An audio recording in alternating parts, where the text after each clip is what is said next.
I start cleaning without saying much. Then my ex-husband, James, talks to me. You're not even crying. James thought I would resist and cry when he asked for a divorce. Honestly, I thought he was selfish. I wasn't the only one who stopped loving him. Well, James, you're the one who's going to have a tougher time after the divorce. Instead of crying, I could barely stop myself from laughing. What do you mean? James, my ex-husband, asked me, looking suspicious. Between you, a housewife, and me, a successful corporate worker, you'll have a harder time after the divorce. And I plan to marry someone else while you'll be alone. Well, that might be true in a regular situation, but it looks like Emma, the woman you're cheating with, isn't exactly top-notch. Wait, how do I know her name? My name is Kate, and I'm 32 years old. I'm a housewife. I met my husband James when we were both the same age at a party. We hit it off right away, becoming good friends. James worked in sales at a trading company, making a lot more money than most people our age. Because of him, I've had a comfortable life, but our marriage had a big problem. Things weren't going well.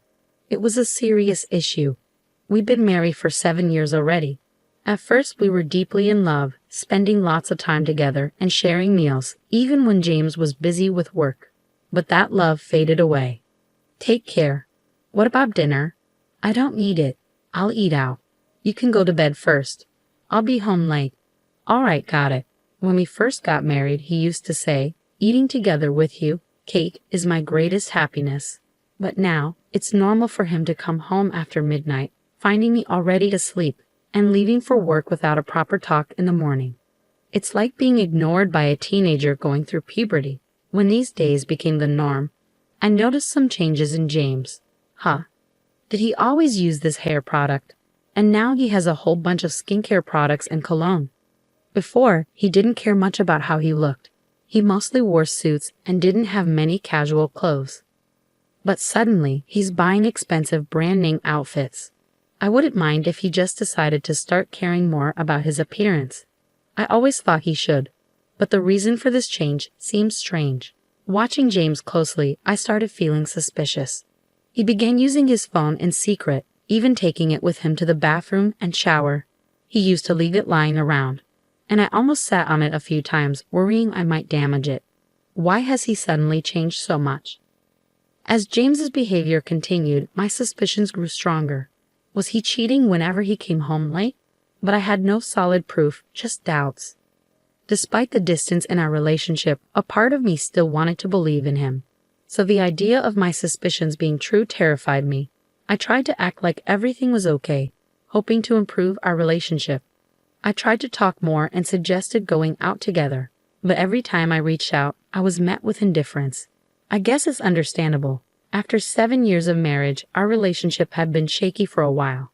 Despite my efforts, feeling ignored made me feel incredibly lonely. With all this happening, my emotions started to wear thin. One night, I couldn't hold it in any longer, and I finally decided to confront James. Hey, are you cheating on me? I finally asked to James. He just looked at me, not saying a word. Come on, say something. Are you? He stayed silent for a moment. Then, without a word, he got up from the couch and came over to where I was sitting at the table. He lowered his head towards me. I'm sorry, Kate. I want a divorce. I was speechless, completely caught off guard by his unexpected confession. Ignoring my stunned silence, he went on. I've fallen in love with someone else. I want to start a new life with her. How could he say something so selfish without even thinking? What about our 7 years together? I had a feeling there was another woman, but I never expected him to drop this bombshell so suddenly.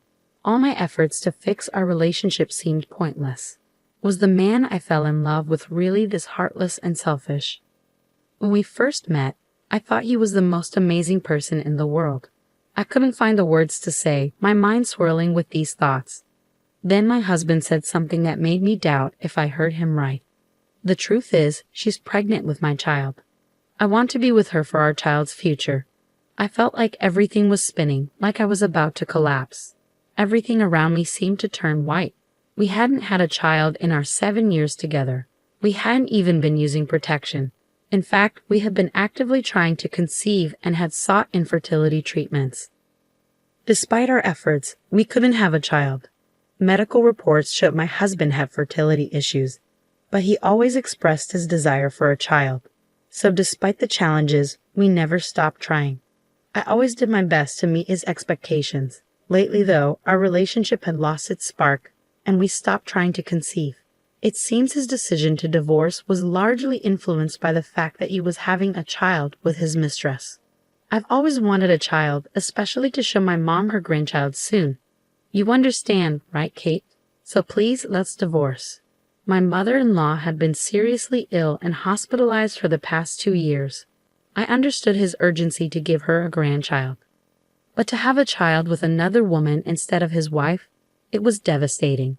I wanted a child too, which is why I underwent fertility treatments. I thought we were in this together, sharing the pain of infertility. Do you even realize how selfish you're being? I yelled at him in frustration, but James just looked down, apologizing. It felt like he was waiting for the storm to pass, which only made me angrier. What kind of woman is she? Just because she's pregnant with your baby, I'm not ready to accept a divorce. I pressed James to tell me more about the woman he was involved with, but he insisted, I'm sorry, but please respect her privacy. What? How selfish can you be? As your wife, I have a right to know. Tell me everything. But no matter how much I pushed, James refused to share any significant details about her. She's 2 years younger than you, Kate. That's all. She works with me. What a joke. He must really care about her. Despite my persistence, James wouldn't give any real answers. For a few days we argued about it, but I adamantly refused to agree to a divorce on James's terms. I didn't want to give in to him so easily. Throughout our discussions, James kept apologizing and bowing his head. Please, I no longer have feelings for you. What's the point in staying married? Even my mother knows about this, and she's fine with it. Apparently, James had already spoken to my mother-in-law about our situation. That shook me. While my relationship with my mother-in-law had been strained lately, I thought we were still close. Yet, James kept dropping bombshells one after another. I've already given her an engagement ring. We're planning to live together soon. All that's left is for us to get a divorce, James revealed. I felt dizzy, like I was going to faint. My husband James was actually serious about leaving me for the woman he was cheating with, but I still couldn't bring myself to agree to a divorce. This tug-of-war between James and me went on for almost a month. When James seemed to have run out of patience, he begged on his knees. I can't do this anymore. Please just agree to the divorce. Our relationship has been broken for a long time. There's no point in dragging it out like this. Please divorce me, my husband begged, his forehead pressed against the floor in a pleading posture. I had been resisting for nearly a month. Maybe it was time to accept the inevitable and agree to the divorce. Fine, let's go through with the divorce. But I'm asking for alimony and my fair share of our assets. I understand. I'm prepared for that, I said. We discussed the alimony in detail, and I requested $50,000. It was more than usual, but considering I had invested a lot in our home during our 7 years of marriage, I felt it was fair compensation. James agreed to my terms. We also decided on asset division, with me receiving half of the balance in our joint account and him covering the cost of my relocation. Then I signed the divorce papers that James had prepared. As I filled out the paperwork, my heart was filled with various emotions. Even though our love had faded, we had shared a life together under the same roof for 7 years, and it was all coming to an end with just a single piece of paper. Without any lingering feelings for James, I submitted the divorce papers to the city hall the next day, and our mutual divorce was finalized. Soon after, James wasted no time in marrying the other woman. Whether she rushed him or not, with a baby on the way, he probably wanted to be with her as soon as possible.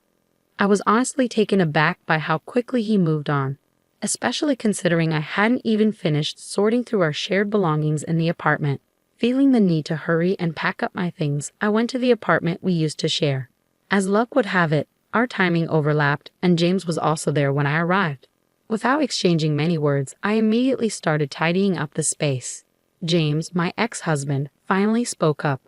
"You're not shedding a tear, huh?" It seemed James had expected me to resist and cry when he pleaded for a divorce on his knees. Honestly, I had always thought he was quite self-centered, And he wasn't the only one who had fallen out of love. Maybe because I had been refusing the divorce for so long, James might have assumed I still had feelings for him. It seemed like a misunderstanding on his part. But the reason I hadn't agreed to the divorce right away was because I was stubbornly determined to investigate his mistress on my own terms, rather than simply going along with James's wishes. Well, James, you're the one who's going to have a tougher time after the divorce, not me. Instead of crying, I could barely hold back laughter. Huh? What do you mean? My ex-husband James looked at me suspiciously. Considering you're a corporate hotshot and I'm just a housewife, you'll have more challenges. And since I'm planning to remarry, you'll be on your own.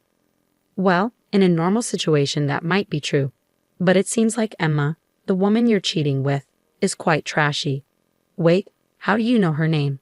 You thought I was just being stubborn and refusing our divorce. I continued, watching James's face pale. I had hired a private investigator to look into her all this time. In just a few weeks, I had gathered a lot of information about his mistress. Firstly, her name is Emma. She's 27 years old, divorced twice, and currently living at her parents' home. Emma seems to have a questionable reputation, constantly involved with different men. She even lost custody of her child due to being a bad influence. Indeed, the investigator saw her entering a motel with other men. Just to be sure, I had asked for photos as evidence. When I shared all the information and showed him the pictures, James collapsed on the spot. No way. Emma can't be like that. She only had eyes for me, and we were planning to build a happy family. James seemed deeply in love with Emma. It was frustrating, but this woman indeed seemed to have a talent for charming men. What? You're lying. This is all made up to shake me up. This photo must be fake, James protested. It was exasperating to see him so foolishly blinded by love. Believe it or not, it's up to you. But even now, your mistress is involved with other men. Or should I say, your new wife? Maybe the child isn't even yours. James's face grew even paler. No way, not Emma. These were the findings from the private investigators, so the possibility of being deceived was high. Perhaps among her multiple boyfriends, James was the one who made the most money, which is why she chose him to marry.